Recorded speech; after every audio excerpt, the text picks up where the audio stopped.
대마도 사람들은 한국인을 싫어합니다. 전반적으로 한국인 방문으로 많은 이익을 보면서도 한국인들을 싫어하는 이중적인 모습을 가진 사람들입니다. 이런 상황에서 최근 한일 관계 악화로 인한 일본 많은 도시들이 피해를 입은 와중에 가장 치명적인 피해를 입은 지역 또한 바로 쓰시마, 즉 대마도입니다. 왜 대마도 사람들은 한국인을 싫어하게 된 것일까요? 이에 대해 알아보겠습니다. 첫 번째로 대마도의 지리적 상황과 그들의 잘못된 애국심입니다. 대마도는 일본에서도 외지에 속한 곳으로 인구가 3만 명 정도에 불과한 섬입니다.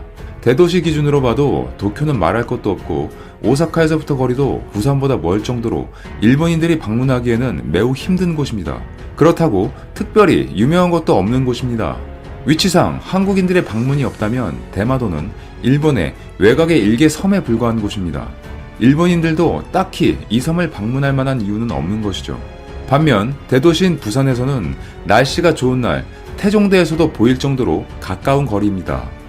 불과 부산에서 50km 거리에 위치해 있어서 한국에서의 방문이 더욱 쉬운 곳이기도 합니다.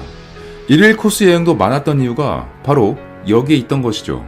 한일 관계가 악화되기 전 한국인들의 한 해 방문객 수는 무려 대마도 인구의 13배에 육박하는 약 41만 명이었습니다. 전체 대마도 방문객 중 한국인의 비율도 99%를 차지했습니다. 한 해 소비액도 1,100억 원에 이르는데 인구 3만 명의 작은 섬에게는 엄청난 금액이라고 볼 수 있습니다. 그냥 한국인들이 먹여 살려준 것이나 다름없죠. 일반적으로 이런 상황이면 대부분의 사람들은 감사하게 생각하고 더욱 친절하게 서비스를 제공하려고 최선의 노력을 다합니다. 본인들의 생기 유지를 책임져 주기 때문이죠. 그런데 대마도는 무슨 자신감인지 이와 정반대의 행동을 합니다. 한국인들이 조금만 잘못해도 무례하다느니 장사를 안 하겠다느니 이런 식으로 말이죠. 왜 이런 행동을 보이는 것일까요? 원래 대마도는 어업을 생업으로 유지해가는 어촌마을이었습니다. 하지만 한국인들의 방문이 많아지면서 돈이 되기 시작하니 너도 나도 관광업으로 생업을 바꾸기 시작했으며 이를 노리고 일본 본토에서도 모이기 시작했죠. 그런데 말입니다. 그들이 생각한 것은 관광업을 통해 돈을 벌고자 한 것 이상도 이하도 아니었습니다. 원래 한국인들을 바라보는 시각을 버리지 못한 것이죠. 더군다나 한국의 경제력과 국제적 지위 등이 점점 상승하다 보니 대마도의 주민들은 점점 위기감이 고조됩니다. 한국인들의 방문에 항상 경계심을 가지고 곱지 않은 시선을 보내기 일쑤였습니다. 대마도의 한국인 관광객이 대부분인 상황에서 자기 기분에 따라 한국인 출입 거부를 자신있게 보란듯이 붙여놓고 매출이 줄어들면 다시 슬그머니 한국인들을 받는 행동을 많이 봐왔습니다. 또한 한국인들의 대마도 방문을 겉으로는 반기면서 본인들의 생각과 조금만 어긋나거나 자존심을 건드리게 되면 가차없이 냉대하고 비난했죠. 사실 한국인들은 대마도가 아니어도 갈 곳이 많지만 단지 위치가 가깝고 부담스럽지 않기 때문에 방문하는 것인데 일본인들은 고마운 줄도 모르고 별의별 생각을 다 하고 있는 것이었습니다. 그러다가 일본이 한국에게 경제 제재를 시작하니 본인들도 일본 국민이란 듯이 더 심하게 행동을 하기 시작합니다. 한국인들은 단지 여행이라는 즐거운 마음으로 대마도를 방문한 것인데 말이죠. 일본 정부의 행동을 일반 섬 주민들도 그대로 따라서 하려는 잘못된 생각을 가지고 있던 겁니다. 자신들에게 어떤 일이 다가올 줄도 모르고 말이죠. 두 번째는 대마도의 불상 도난 관련 사건입니다. 원래 대마도 사람들은 한국인들을 그다지 좋아하지 않았지만 이를 심화시킨 계기가 있었죠. 그 발단이 된 사건 중 하나가 불상 도난 사건입니다. 한국인이 대마도의 한 절에서 불상을 훔쳐서 한국으로 돌아온 사건입니다. 원래 불상은 한반도에서 만들어진 것이었습니다. 과거 임진왜란 시절 일본인들의 침략 당시 분실된 것으로 판명났죠. 그런데 그것이 대마도에 떡하니 있던 것이었습니다. 한국인이 훔쳐간 것도 잘못된 것이지만 일본인들이 침략해 가져간 것은 과연 옳은 일이었을까요? 원래 있어야 할 국가로 돌아온 것인데 말입니다. 이에 대해서는 다양한 의견이 있을 것으로 보입니다. 약탈당한 것을 다시 가져온 것이니 우리가 소유해야 맞는 것이라고 생각하시는 분도 계실 것이고 아무리 그래도 훔쳐오는 것은 아니다. 돌려줘야 한다는 생각하시는 분도 계실 겁니다. 하지만 대마도의 주민들은 이런 상황의 고려 없이 훔쳐간 사실만을 바라보고 극렬히 분노합니다. 일본 언론은 훔쳐간 불상을 돌려주지 않는 한국의 모습을 상식과 법치가 통하지 않는 전형적 사례로 선전해왔습니다. 이 사건에 관심이 있는 분들도 많아서 자세히 알아봤습니다. 당시 불상 절도 사건은 2012년 10월 6일로 거슬러 올라갑니다. 당시 한국인 2인은 대마도의 해신신사에 동저열의 입상과 관음사에 보관돼 있던 관세음 보살 자상 등 불상 2점과 대장경 등을 몰래 가지고 나와 대마도를 떠난 후 8일 부산으로 돌아옵니다. 일본에서는 두 불상이 일본의 지종 문화재이기 때문에 일본 안에서 유통이 안 될 테니 범인은 한국인일 것이라고 생각하죠. 그리고 인터폴을 통해 한국 경찰에 쓰시마의 절과 신사에 보관돼 있던 불상 2점이 도난됐다며 공조 수사를 의뢰했습니다. 수사 과정에서 그해 10월 8일 부산 국제여객터미널로 돌아온 모조품 불상 2점이 일본에서 도난당한 불상과 일치하다는 것이 밝혀졌으며 부산 세관에서 진행한 모조품 감정 의뢰 기록과 불상 사진 등도 일본이 보내온 정보와 일치했습니다. 경찰은 골통품상을 통해 불상을 15억에서 20억에 거액에 판매하려던 범인들을 검거했습니다. 가치가 낮다고 판단한 대장경은 현지에서 버리고 불상 2점만 후쿠오카를 통해 배편으로 들어왔다고 밝혀졌죠. 그 후 범인들은 마산의 한 냉동창고에 봉안 중이었고 추후 불상 2점이 회수된 것입니다. 지난 2013년 1월 29일 대전지방경찰청은 관세음 보살 자상 등 범인들을 검거한 뒤 불상을 언론에 공개했습니다. 그런데 이때까지 흘러가던 사건에 반전이 생깁니다. 바로 한국의 부석사에서 문제를 제기한 것이죠. 이 대마도 불상을 본 대한민국의 절 부석사는 이에 대해 소유권을 주장하며 법원에 불상의 원래 주인인 부석사로 돌려달라고 민사소송을 제기한 것입니다. 부석사가 소송을 제기한 뒤 9개월 만인 2017년 4월 대전지법 민사 12부는 그동안 진행한 변론과 불상에 대한 현장 검증을 통해 불상이 부석사 소유로 추정된다며 원고인 부석사의 손을 들어줬습니다. 이어 해당 불상은 증여, 매매 등 정상적인 방법이 아닌 도난, 약탈 등의 방법으로 쓰시마로 운반된 뒤 봉안된 것으로 판단된다며 역사, 종교적 가치를 고려할 때 불상 점유자는 원고인 부석사에게 인도할 의무가 있다고 밝혔습니다. 재판부의 말로는 불상이 제작된 1330년 이후 5차례에 걸쳐서 왜구가 서산 지역에 침입했다는 기록이 있다며 불상에 남아있는 그을린 흔적과 함께 있어야 할 보관 대자가 없는 점도 약탈의 근거로 볼 수 있다고 판단했습니다. 더불어 신도들의 불심을 담은 복장 기록물 중 하나인 결연문에는 1330년경 충남 서산에 4차례 봉인하려고 이 불상이 제작되었다는 내용이 기록되어 있었음에도 일본은 이 불상을 1973년 자국의 문화재로 지정했습니다. 알면서도 자신들의 소유라고 주장을 하였던 것입니다. 이와 같은 일이 있은 후 대마도의 주민들은 한국인들을 극도로 경계하게 되고 절도 관계없는 선량한 한국인들에게도 집중적으로 분노의 화살을 보냅니다. 비록 불상의 절도는 정말 잘못된 것이지만 생각해보면 해당 불상을 한국의 선조들이 만든 것인데 이것이 어떠한 경로를 통해 대마도에 있는지 생각 안 하고 그냥 본인들의 물건을 훔쳐갔다는 것만을 생각하는 것이 괘씸합니다. 사실 일본 대마도의 문제는 현재 일만은 아닙니다.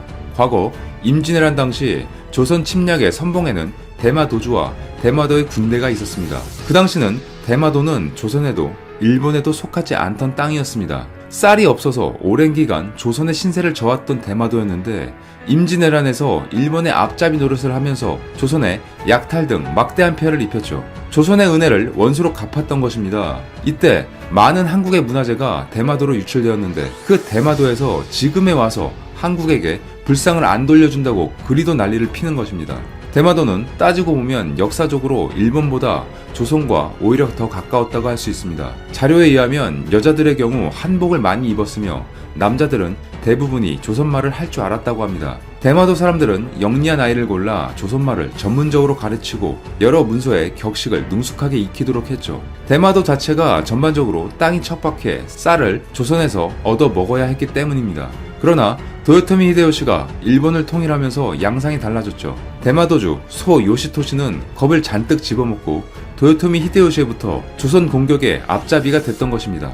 문제는 이 소 요시토시의 조상이 우리 민족이었습니다. 애초 송씨였지만 대마도로 건너가서 종씨로 성을 바꿨죠. 그런데 후에 일본에 붙어서 조선을 공격한 것입니다.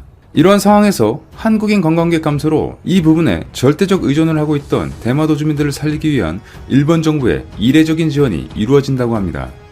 이를 바라보는 일본인들의 시선이 곱지만은 않은 게 사실이죠. 오늘은 대마도의 상황을 바라보는 일본인들의 반응을 살펴보겠습니다. 실제적으로 대마도 주민들의 이런 행동을 좋지 않게 보는 일본인들이 매우 많았습니다. 이런 상황에서 대마도 주민들은 오히려 한국인들의 방문을 싫어한 것처럼 보이던데 무슨 깡인지 모르겠지만 결국 스스로 망해가는 길이란 것을 아는지 모르겠다. 스가 장관은 대마도에 아무런 피해도 없었다는 듯 말하더만 이제 와서 지원하겠다고 나서네. 지금이라도 대책을 마련하는 거야 다행스러운 일인데 이럴 거면 애초에 뭐하러 배짱을 부린 거야? 대마도에 오는 한국인이라고 해봐야 얼마 되지도 않고 그 중에서도 지출이 많은 사람은 극소수다. 한국인들은 스스로를 과대평가하는 경향이 있네. 대마도는 실질적으로 한국인이 아니면 관광업 따위를 할 수 없는 구조다. 한국인을 제외한 외국인 관광객은 거의 전무한 데다 정작 일본인들도 가지 않으니 한국에 의존하는 거야 당연한 거지. 원래 한국에 의존하는 것 자체가 실수였다니까? 결국 대마도는 자업자득인 거야. 한 국가에 완전히 의존하지 않고 다양화하려는 시도 따위 하지 않은 결과지. 애초에 도와줄 필요도 없었다. 대마도에는 한국 자본이 많이 들어온 것으로 알고 있는데 차라리 이대로 대마도가 망한다면 결국 한국만 손해보는 거 아닐까? 난 오히려 좋은 기회라고 생각한다. 그렇게 뻔뻔하게 굴던 아베가 왜 갑자기 태세 전환을 했을까? 별 피해 없다고 그렇게나 주장하더만 갑자기 이런 식으로 추경 예산까지 편성하니 어이가 없네. 그럼 그동안 거짓말이라도 했다는 건가? 자업자득인 거지. 대마도는 관광업이라는 한 가지 업종에만 집중할 게 아니라 다양화와 차별화 모두에 신경 썼어야 했다. 그동안 한국인들 비위나 맞추다 이제 와서 일본인들이 낸 세금으로 지원받는 것을 부끄럽게 여겨라. 저렇게 지원만 이어가느니 한국과 관계 예상하는 게 더 빠르고 효율적이다. 바보 같은 고집 그만 부리고 예전으로 돌아가야 한다. 애초에 아베가 멍청한 짓만 하지 않았다면 이런 꼬라지도 오지 않았다. 대마도는 여전히 한국인들로 붐볐을 거고 지방도 한국인들로 꽉 찼겠지. 국가 지도자가 저러니 알아서 들어온 복덩이도 걷어차이는구나. 아직 한일 관계가 완벽하게 나아지지 않은 상황에서 한국에 대한 일본인들의 호감도는 특별하지 않는 이상 개선될 것으로 보이지 않습니다. 한국인들도 불매와 일본에 대한 비난은 각자의 몫입니다. 하지만 좀 더 강력히 그들에게 무엇인가를 보여주지 않는다면 이들은 끊임없이 본인들이 더욱 우월하다는 망상에 사로잡혀서 주변국들을 얕보게 될 것입니다. 대마도는 부산과 50km 정도 거리밖에 안 되지만 그곳에 사는 사람들의 행동을 보면 평소보다 더욱 멀게 느껴지는 순간이었습니다. 이상 이슈트래커였습니다. 끝까지 영상을 시청해주셔서 정말 감사드립니다. 더 좋은 영상으로 찾아뵙겠습니다. 네, 안녕하세요. 비진투브의 비진입니다. 한국에 대해 혐한을 일삼던 일본 구구 언론사들이 갑자기 돌변했습니다. 특히 그 어떤 일본 언론사보다도 한국을 적대시했던 석간후지에서 일본 곧 망할 수 있다는 보도가 나오자 일본 국민들은 극도의 불안에 빠졌습니다.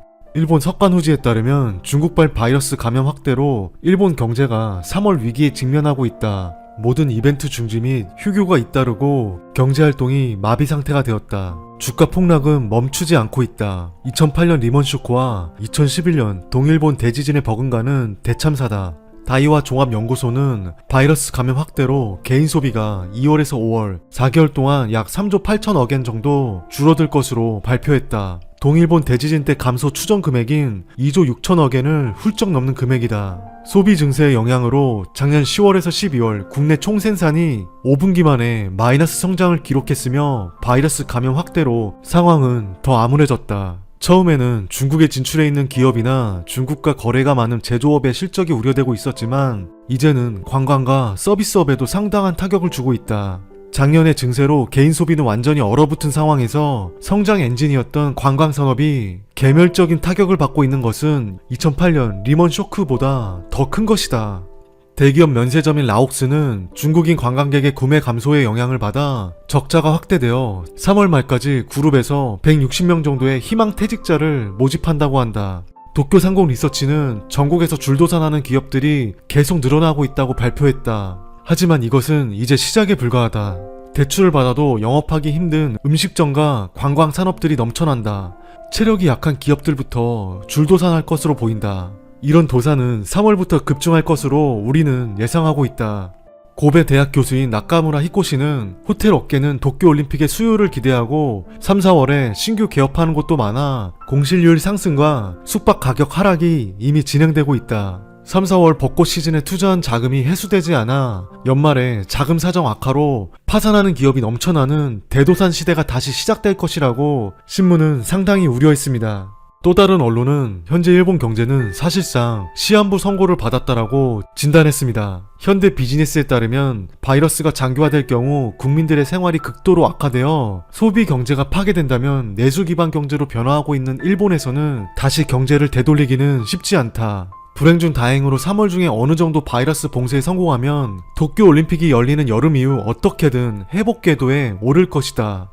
상인들 역시 지금은 힘들지만 올림픽 때까지만 버티면 된다라는 생각이 강해 보인다. 수백만 명의 여행객이 다시 일본을 찾아와 먹고 쇼핑하면 바이러스 사태를 단시간에 만회할 수 있으리라는 기대 때문이다. 하지만 3월에도 봉쇄에 실패할 경우 사실상 일본은 대불황에 직면하는 최악의 사태를 맞이하게 될 것이다라고 신문은 지적했습니다. 노골적으로 집요하게 혐한을 이어오던 일본 구구 신문들이 갑자기 이런 대반전을 보이는 거 보니 일본 상황이 생각했던 것보다 더 심각한 것 같습니다. 올림픽까지만 버티자는 일본 국민들, 아직도 도쿄올림픽에 대한 희망을 버리지 않았네요. 참으로 안타깝습니다. 한국인은 왜 친절한가? 한 미국 커뮤니티 사이트에서 한국인의 친절함이라는 것에 대해 열띤 토론을 하고 있는 것을 발견했는데요. 주제를 낸 사람이 왜 한국의 고객 서비스 문화는 미국에 비해 친절하고 훌륭할까? 라는 제목으로 글을 올렸습니다. 본문은 위와 같은데요. 내용을 요약하자면 맥도날드에 들어가서 대접받을 수 있는 뉴욕주나 특히 동부 해안 지역에서는 점원들이 친절한 태도를 보일 가능성이 있다. 그러나 한국에서는 어딜 가든지 친절했다. 진짜로 어딜 가든지였다. 쇼핑몰, 음식점, 카페, 관공서, 은행까지 가리지 않고 전부 다 친절한 태도를 보이지. 미국을 경험해 보신 분들 중에는 아는 분도 계시겠지만 저는 처음에 저 뉴욕 맥도날드라든지 동부 해안 지역 점원들은 친절하다. 이게 무슨 소린지를 이해를 못했는데요. 나중에 댓글을 거의 끝까지 읽다 보니 그때서야 좀 이해가 됐는데 나름 의미심장하더라고요. 영상 후반에 다시 말씀을 드리겠습니다. 또한 주제를 던진 발제자는 공무원이 친절하다 라는 것에 대해 말을 했는데 그들 모두가 친절하고 기꺼이 도우려 한다. 이런 수준의 고객 서비스를 미국에서는 받지 못해. 재미있는 점은 내가 이 얘기를 할 때 미국인보다 한국에서 온 교포들은 모두가 공감하더라.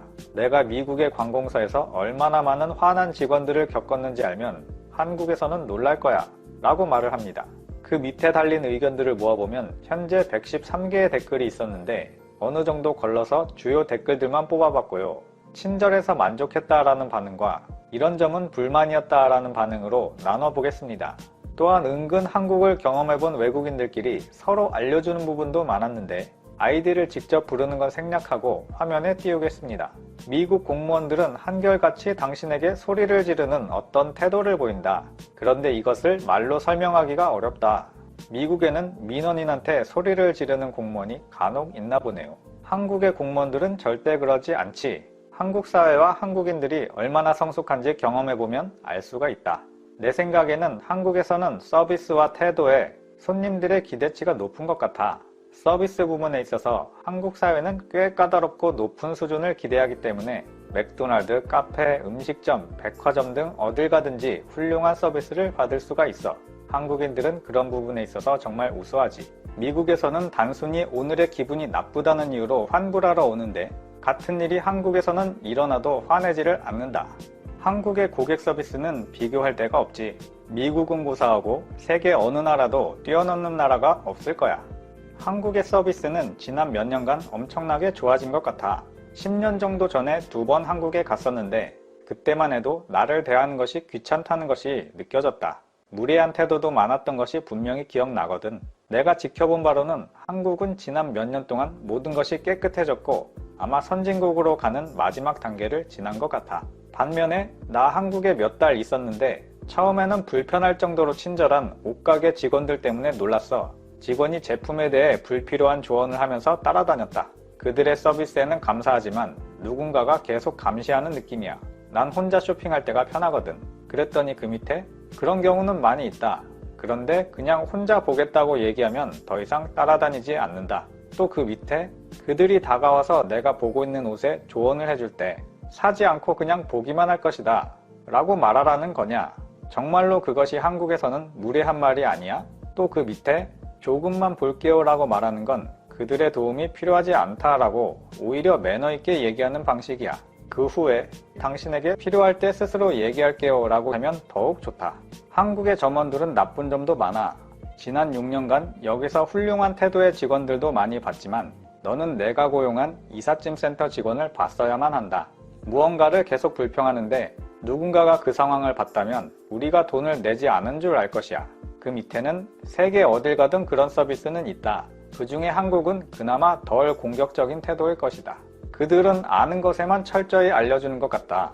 핸드폰 고객센터 담당자에게 익숙하지 않은 일을 부탁한다면 그들이 그 요청을 해줄 확률은 제로야. 그것이 나의 반복된 경험이지. 이런 사람도 있었는데 이거는 조금만 더 한국을 경험해보면 우리는 잘 모르는 것에 대해서는 가만히 있는 것도 매너다 라고 생각하는 부분이 있죠. 괜히 모르는데 아는 척하다가 더 잘못될 수도 있으니까요. 애초에 통신사 고객센터에 전화해서 통신 외의 일을 부탁한다면 당연히 못해준다는 걸 누가 좀 알려줘야겠네요. 그리고 이분 얘기는 인정. 한국 사람도 불편해하는 분들이 많은 건데요. 난 은행에서 매번 힘든 시간들을 겪었지. 내가 누구인지 증명 가능한 신분증을 충분히 제시했는데도 불구하고 온라인 비밀번호를 갱신할 때와 카드를 재발급받을 때는 무언가를 많이 쓰고 많이 누르는 등 수많은 난관을 넘어야만 했어. 하지만 매번 그때는 친절했기 때문에 좋은 시간이었지. 그리고 이건 미국 얘긴데 나는 네가 칭찬하는 뛰어난 고객 서비스를 가지고 있다고 말한 동부 해안 지역에 사는 사람인데 몇 가지를 알려주고 싶다. 나는 서비스업에서 일하고 있지만 조금만 잘못하면 해고될 것이라는 생각에 될 대로 되라라는 마음으로 살고 있어. 일자리 보장이라는 게 없기 때문에 좋은 서비스를 하기 힘들다. 그리고 우리 사장들은 직원들을 쓰레기처럼 대하는데 항상 우리를 대체할 무언가를 찾고 있는 것 같다. 그럼에도 최저임금은 7.25달러만 지불하고 더 이상은 지불하지 않지. 그리고 그 밑에 뭐라고 최저임금 7.25달러라고? 그것은 한국과 비슷하지만 미국은 물가가 더 비싸기 때문에 실제로 최저임금이 한국보다 낮은 것이라 확신한다. 한국과 미국을 비교하지 마. 완전히 다른 곳이야. 하지만 미국도 일반화시키려 하지 마. 미국도 넓고 다양한 지역이야. 예를 들어 한국 식당에선 네가 직접 컵에 물을 따라 마셔야 하는 경우가 많다. 이것은 미국에서는 품이 없는 행동이지만 반대로 미국 식당 웨이터들은 5분마다 너의 물잔에 물을 채워야 하지. 이것을 미국 웨이터가 더 친절하다라고는 말할 수가 없고 문화의 차이라고 본다. 같은 블럭 안에 동종업체가 많으면 자연히 그렇게 될 수밖에 없지. 만약 반경 1마일마다 경쟁업체가 있다면 자신이 할 수 있는 모든 면에서 경쟁적이 되어야 한다.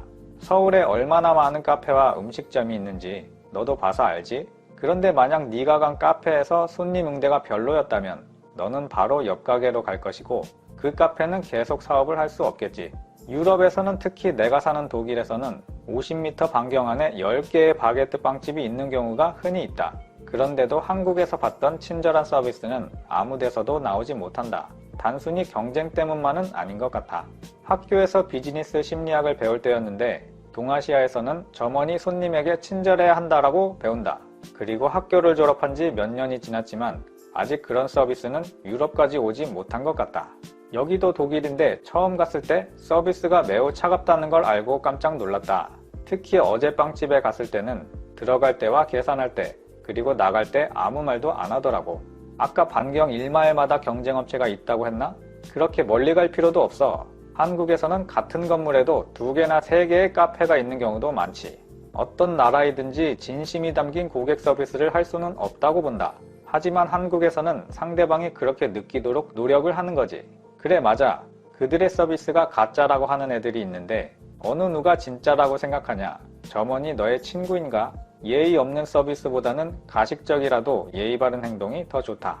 특히 영국을 제외한 서유럽 국가들에서 너희들은 직원들에게 더 공손하게 행동해야 한다. 미국의 서비스 근로자들은 특히 팁을 주는 곳에서는 매우 친절하고 전문적이지. 이게 아까 처음에 얘기했던 부분인데 좋은 서비스를 받을 수 있는 뉴욕주나 동부 해안 지역이라고 말한 것과 연결이 되는 건데 이 사람들 말로는 팁을 주는 곳과 안 주는 곳, 혹은 지역에 따라 친절한 정도가 다른 것 같다 라는 얘기가 많이 있었습니다. 내가 아는 바로는 한국은 취직하기까지 엄청난 경쟁 사회야. 직업을 가지기 어렵고 직업을 갖게 되면 완전히 일에 몰두해야만 되지. 그 밑에는 한국에서 친절하지 않으면 해고될까 봐서다 라고 말하는 애들이 있는데, 실제로 한국에서 해고는 훨씬 어렵지. 미국에서는 오늘 네 바지 색깔이 싫다고 해고하는 것이 정당하지만, 한국에서는 상사가 왜 해고했는지 서면으로 정당함을 제공해야 하고, 만약 너가 이의를 제기하면 회사 측에서는 해고의 정당성을 증명해야 하고, 심지어 해고당한 사람한테 선물을 주는 경우도 있지. 이분은 어떻게 한국 사람보다 더 잘 아는 듯 하네요. 그리고 이분도 의미심장한데, 내가 알고 있는 흥미로운 점은 네가 한국에서 한 만큼 미국에서도 한다면 너는 빠르게 높은 자리로 승진할 수 있다는 점이다. 더 이상의 설명은 필요 없다. 내가 관찰한 바에 따르면 한국 식당의 서비스는 양식보다는 한식당에 가야 한다. 모든 곳을 다 가본 것은 아니지만 내가 갔을 땐 한식당의 서비스가 가장 좋았다. 이분은 반찬 더 주는 거에 놀라서 그랬던 걸까요? 이거 알아? 한국에서 나를 매료시켰던 건 너희들과 다른 곳에 있었지. 미국에서 우체국 같은 관공서에 대해 생각할 수 있는 건 최악의 서비스뿐이야. 그런데 한국에서 우체국에 가는 건 찜질방이라는 곳에 가는 것 다음으로 좋았다. 거기서는 심지어 포장 테이프 비용도 받지 않아서 우편 상자를 보낼 때 마음대로 썼다. 한국에서는 이것을 좋은 서비스라고는 생각하지 않는 듯 하지만 이것은 미국에서 최상급 서비스야. 그렇다면 LA에는 절대로 가지마. 다양한 국적의 사람이 모일수록 더욱 게으름과 당황스러운 서비스에 충격받을걸. 단일 인종인 것이 좋다고 느끼는 순간이 올 수도 있다. 진짜로 맞는 말이지. 사람들이 매우 친절하고 호의적이야. 내가 처음 한국에 갔을 때 나는 처음 온 아무것도 모르는 학생이었지만 한국 사람들은 정말 많이 도와줬어. 그뿐만이 아니라 나는 도와달라고 하지도 않았는데 그들은 나를 도와주기 위해 불완전한 영어와 제스처를 이용해 적극적으로 의사소통을 해줬어. 이거는 점원으로서의 서비스가 아니라 그냥 사람 대 사람으로서 도와준 것 같네요. 여기까지. 우리 한국에서는 가게의 직원들이 친절한 만큼 손님으로서도 친절하게 잘 얘기해야겠다는 생각이 드네요. 오늘 소식 여기까지고요. 끝까지 시청해주셔서 감사합니다. 오늘도 좋은 하루 보내세요.